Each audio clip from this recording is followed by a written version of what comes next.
Very good. This figures to be rather informal. I don't have a slide stack prepared. Uh, my elves, i.e., Stephanie and Josh, abandoned me.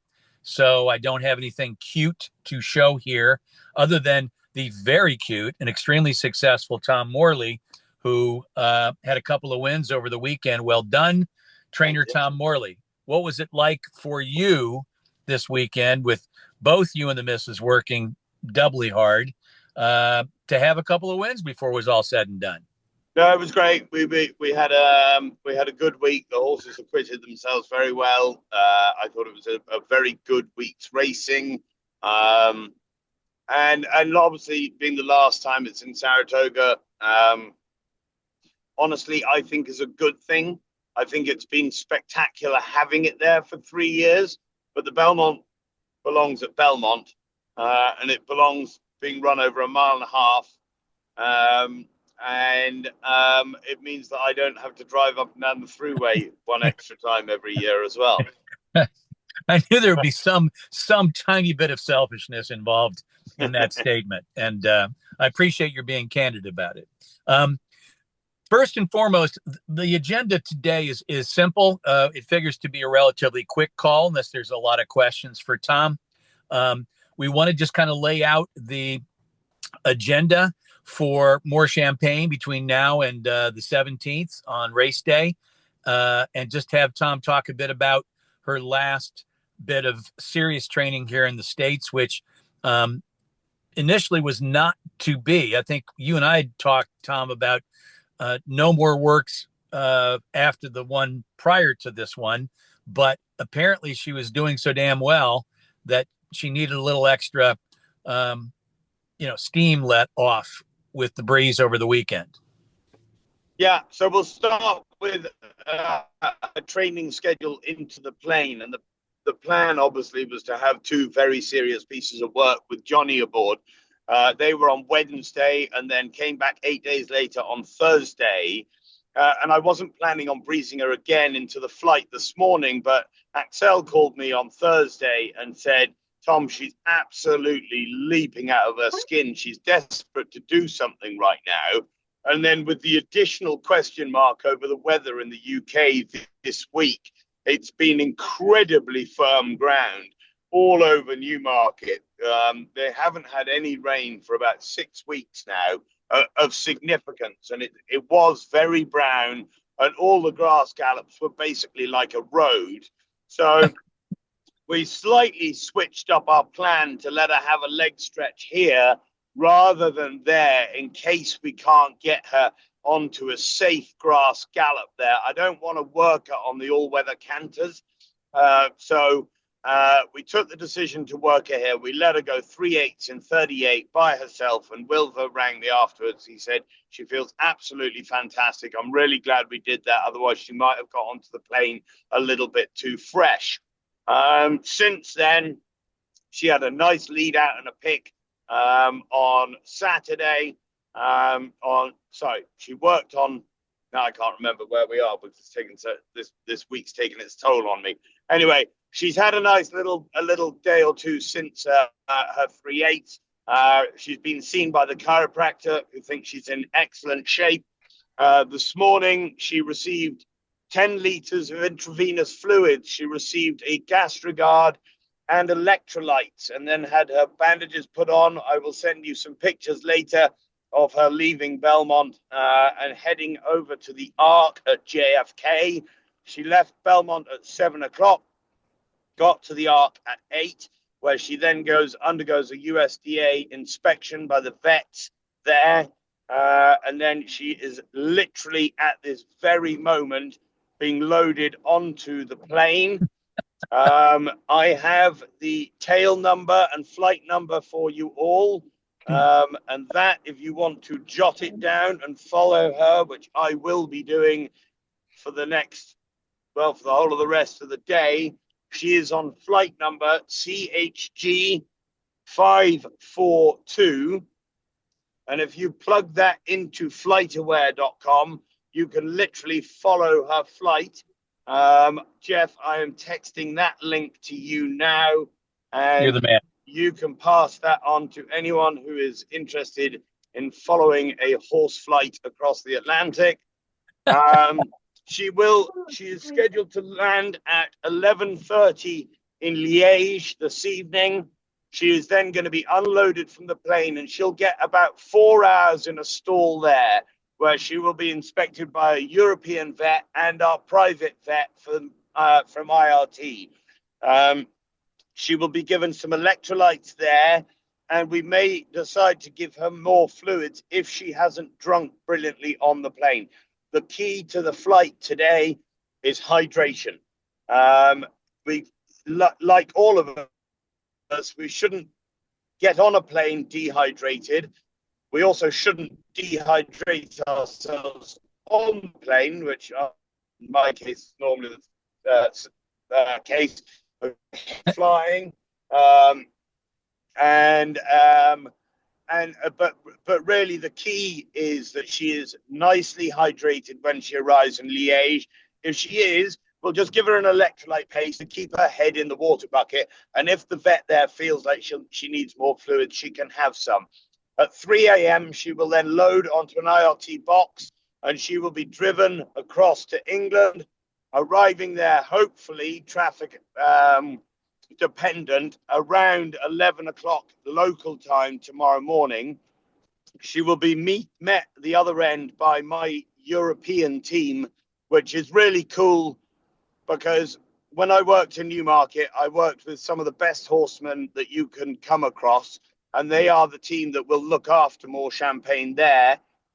Dave Bradley, who is going to be running the ship, was Jeremy Nazida's assistant and worked for Godolphin for 25 years.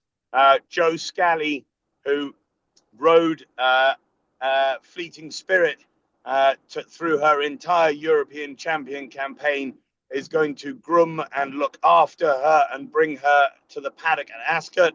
And Sean Bowen, who is a young flat jockey, will be riding her every morning in Newmarket.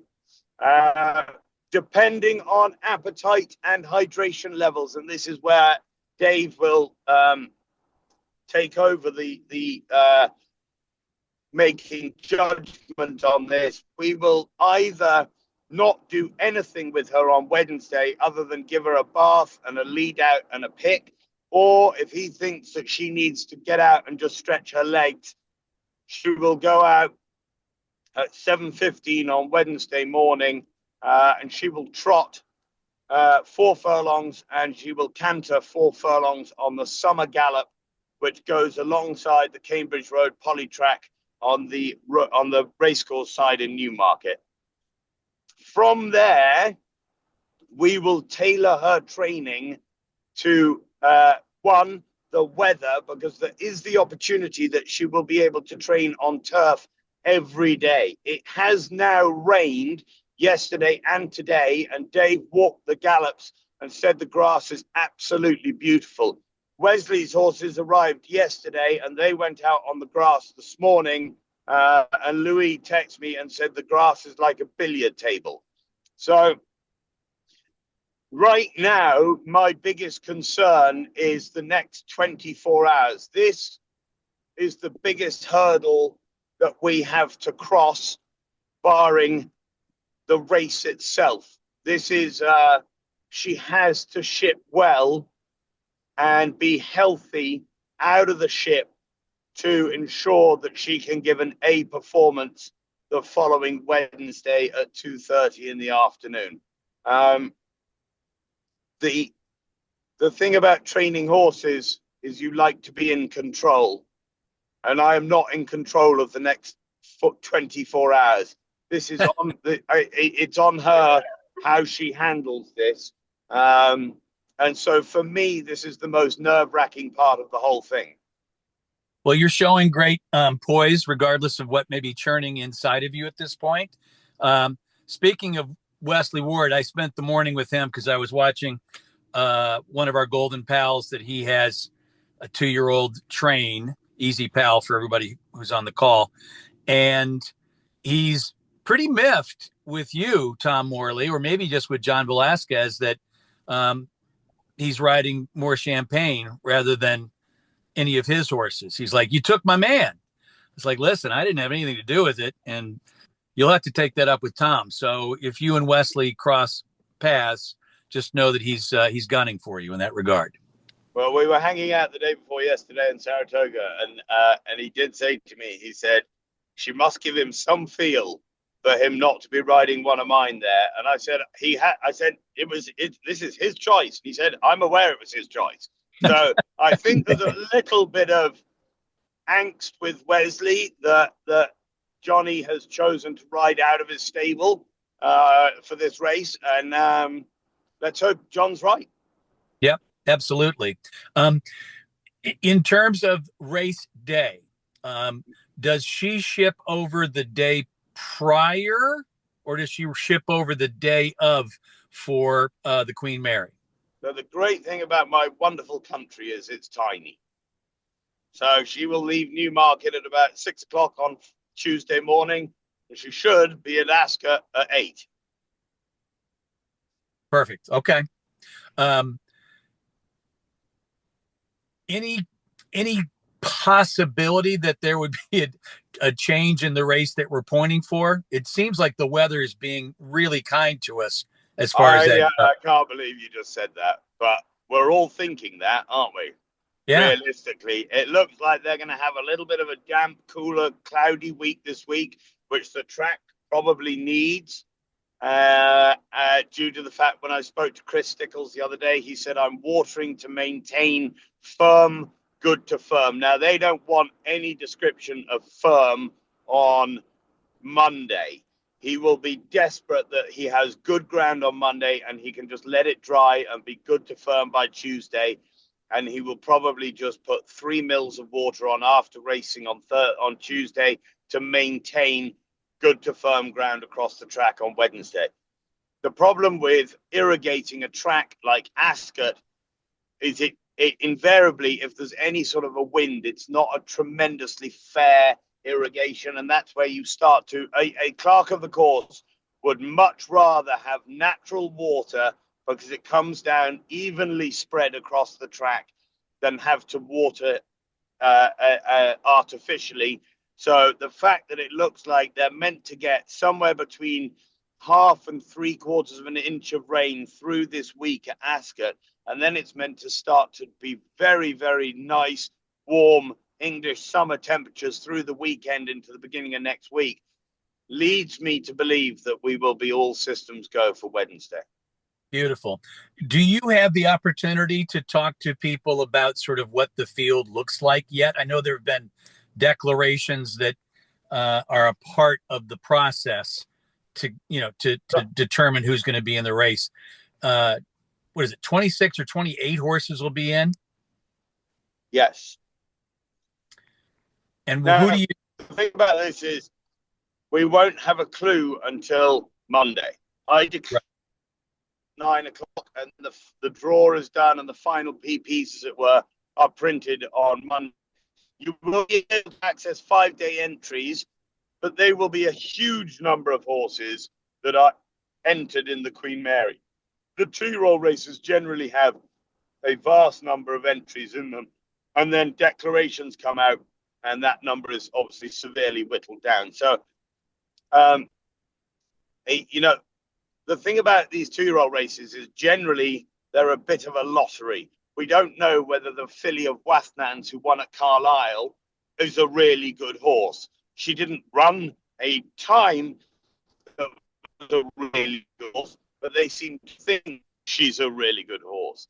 We've gone to Keeneland and run what appeared to be a very fast time and haven't done anything since. So there will be and then obviously with 28 runners possible, we're going to be drawn across the racetrack. We've got to hope that there isn't some sort of a bias. Very often on a wide track like that, you can be favored on one side of the track to the other. So these are all things to be taken into consideration. Where do you want to draw? Right next to the filly that gave us a lead at Keeneland. That'd be tremendous. When I tell you, I really mean that. I want there to be wherever we're drawn. I want there to be speed, because she's fast, but she's so much better with a target, and so I'd like to be drawn close to some fast horses to give us a toe into the race. And John is very much of that belief as well. She's better with a target. She's got a great mind, and she showed it in her first race that she doesn't mind splitting horses and going on with it. So you're right. Yeah. The two final questions I have for you are related to just information. Yep. The first piece, and this is more for the partners. Where's the best place? Is the Racing Post really the best place to get information about the upcoming races, et cetera? Or do you have a second favorite area? Timeform, who are now very active in the US, is a European-based company, and their Timeform is my go-to, and that is what it is, like the raggers and sheets to the DRF, as it were. The DRF is the Racing Post. It is the daily newspaper that provides a certain level of information, etc. But Timeform probably are. They don't publish news, they just crunch numbers, really. Right. Very good for both on both fronts. And then I guess the final question is not a piece of information, it's a gut feel, et cetera. If she gets past these next 48 hours and trains on for your people over there, and they inform you that she's doing quite well, how do you fancy our chances in a, very much of a crapshoot type of affair? I mean, we're currently 16-1. The favorite is 10-1. And that will, a lot of that will, because it's such an open, at the moment it's such an open market. A lot of these fillies that you can bet on. That's the thing about betting in the UK, is you can bet on a horse that doesn't run. The bookmaker just takes the money. It's called anti-post wagering, and it's your choice to wager before declarations come out if you want to. So my brother texted me this morning and said, do we lump on at 16s or do we wait for you? I said, well, why would you do that when she hasn't even got on the fucking plane, Henry? So look, guys, it is, I said all along, I don't want to go if I don't think we can win. Enough said. But you also will probably never own a horse that runs in a race with 28 runners again. No chance. No chance. So, unless we're in like the, what is it? The Melbourne Cup or something along those lines with a horse. Yeah, exactly. This is just one of those unbelievable spectacles, but we are going with a horse. Look, I think the thing that gives you the biggest level of confidence in these situations is the fact that Johnny could easily be riding. Wesley's going to enter and probably declare 4 fillies, and Johnny could ride any of them, and he's chosen not to ride any of them. He's chosen to ride our filly, and he's made that choice not just on what he felt at Keeneland, but he could have got off after, he's then ridden 2 of the other fillies. But he's come in and worked our filly twice, and he's still stuck with us. So that gives me a huge amount of confidence that we have probably the best American horse going there.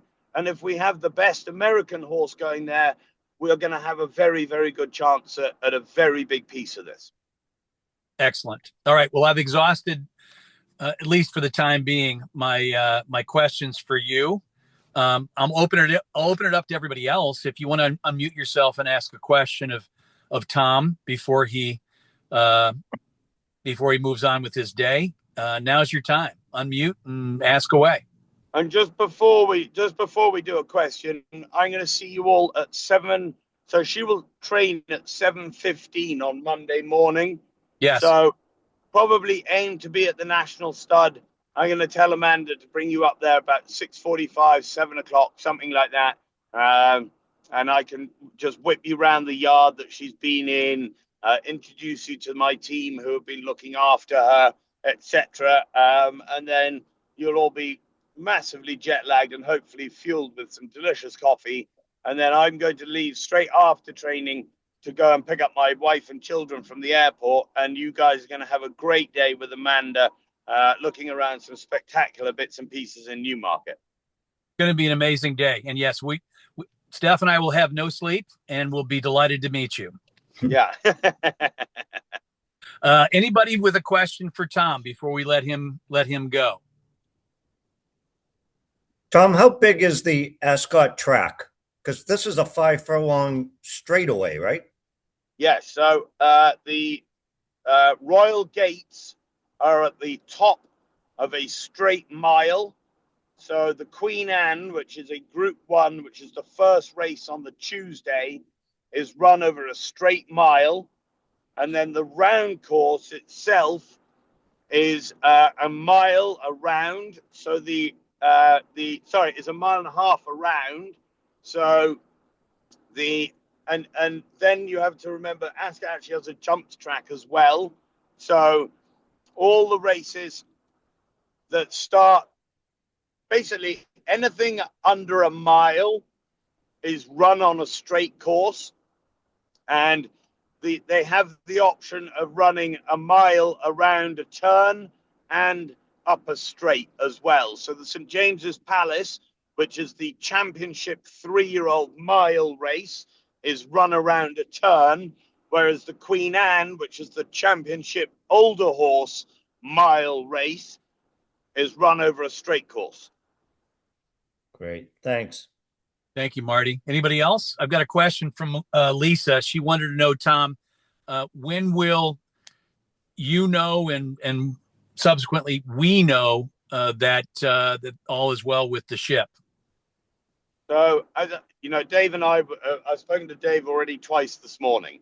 So he's probably about had enough of me already. He's not cantankerous. He's a wonderful, wonderful Yorkshireman, but he will be in contact with me as soon as she's arrived. That doesn't mean we're out of the woods at that point at all. The next 24 hours after that, horses are still, we'll be taking a temperature every 6 hours. We will definitely run a blood on her on Wednesday morning, just to make sure that everything is where we want it. Hydration levels, make sure she isn't spiking a neutrophil or a white blood cell count. With the first 24 hours that she's in Newmarket are critical to knowing how she has taken the ship.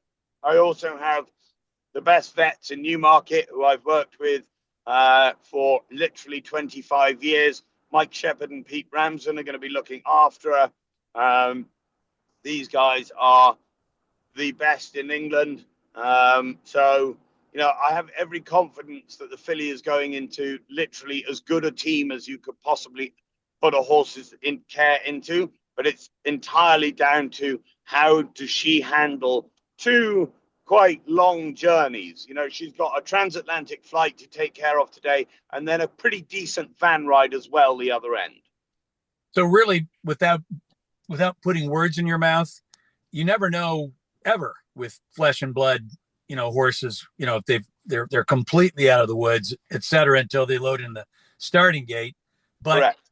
Thursday, Friday this week would seem reasonable to say, looks like things are in the right spot. Yeah, I mean, look, if she's eating and her blood work is good and she's training well and she looks good in her coat, then, certainly by Thursday after she trains, I would hope Brad would have called me and said, hey, she's spot on. Good. Thank you, Lisa, for the question. Anybody else for Tom before we turn him loose? Well, let me just say this, Tom, without making your head swell. You've done a fabulous job. It's not over yet, clearly. No, it is not. But you've done a terrific job of maintaining what we saw on the 24th of April. Before that, getting her to that spot. You've been a tremendous communicator, and so we're just really grateful that we have you a part of our team. And we wish you Godspeed along with our filly, of course. And we'll the group that's going over, we look forward to seeing you and that smaller group that's going to be watching our train.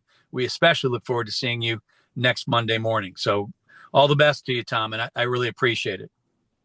Look, we'll be in comms for the next all week this week. Jeff has the flight tracker. That's where it starts. I can't track her from Liège to Newmarket, but as soon as, we'll let Brad better in, and once I've spoken to Dave, then we'll send an email report out to everyone of his thoughts on how she shipped, etc.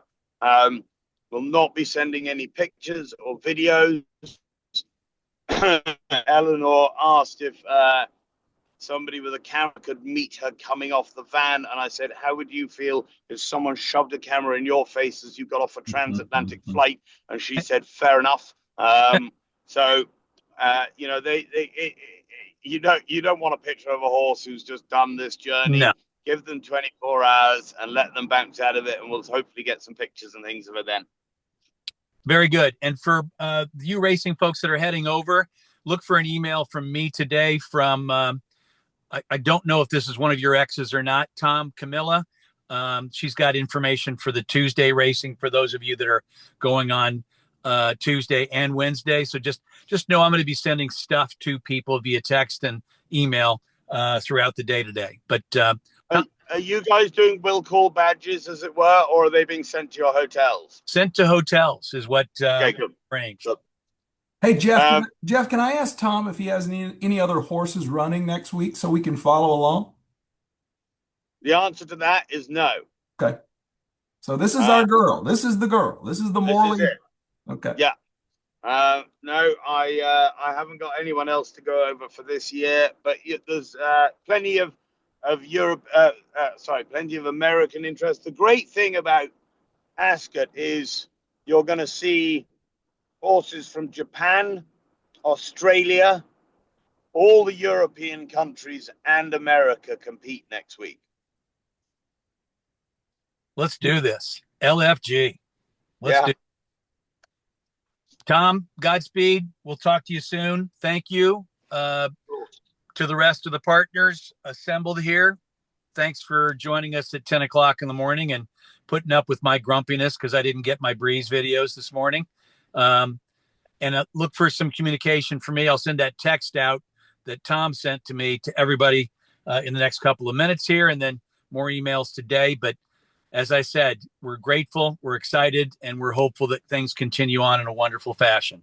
Thanks to everybody. Have a great rest of the morning. Thank you, Team U Racing. See you, Tom. Bye-bye. Bye, guys. Bye-bye.